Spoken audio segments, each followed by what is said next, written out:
Xoş gördük. Bəli, sizin də qeyd etdiyiniz kimi bugün Prezident İlham Əliyev Qarabağ bölgəsində səfərdədir və dövlət başçısının Qarabağ və Şərqi Zəngəzura hər bir səfəri şübhəsiz bölgəyə yeni nəfəs gətirir. Bu dəfə də istisna deyil, yeni infrastruktur layihələri, yeni iş yerləri, eyni zamanda keçmiş məcburi köçkünlərin öz doğma yurd yuvalarına qayıdışı ilə əlamətdar idi bu dəfəki səfərdə. Səfər Xankəndi şəhəri Kərkicahan qəsəbəsindən başladı və Kərkicahan qəsəbəsi böyük qayıdışın növbəti məntəqəsidir. Artıq 30 ailə, ümumilikdə 115 nəfər öz doğma yurd yuvalarına qayıdıb və beləliklə bayramı artıq Kərkicahanlılar, Kərkicahan qəsəbə sakinləri öz doğma evlərində qarşılayacaqlar. Kərkicahan qəsəbəsi bir nömrəli tam orta məktəb də istismara verildi.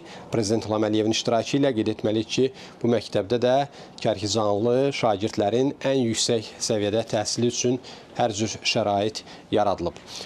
Xankəndi isə tələbə şəhərinə çevrilir və universitet fəaliyyətini genişləndirir. Eyni zamanda yeni fakültə binaları istifadəyə verilir. Məlumdur ki, Qarabağ Universiteti 3 təhsil korpusu ilə, 3 tədris korpusu ilə fəaliyyətə başlamışdı. Artıq onların sayı artmaqdadır. Bugün daha bir fakültə binasının, mühəndislik fakültəsinin binasının təməli qoyuldu. Eyni zamanda biznes və iqtisadiyyat fakültəsinin binasının isə açılışı oldu. Bu bina ən yüksək şəraitlə təmin olunub. Tələbələrin yüksək səviyyədə təhsil alması üçün hər cür şərait var burada və qeyd etməliyik ki, artıq tələbələrin sayı da artmaqdadır.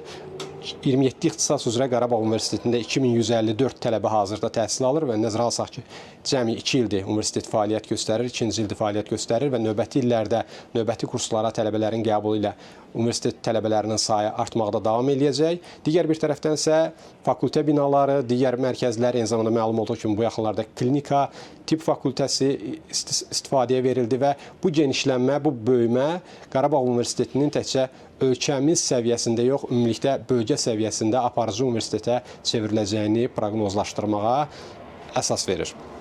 Eyni zamanda 110-35-10 kilovatlıq Xankəndi 1 elektrik stansiyası istismara verildi ki, bu da bölgənin davamlı, dayanıqlı elektrik enerjisi ilə təchizatı baxımından olduqca vacib hadisə idi. Xocalıda da daha bir tədbirə şahidlik etdik. Xocalı mebel aksesuarları istehsalı müəssisəsi istifadəyə verildi.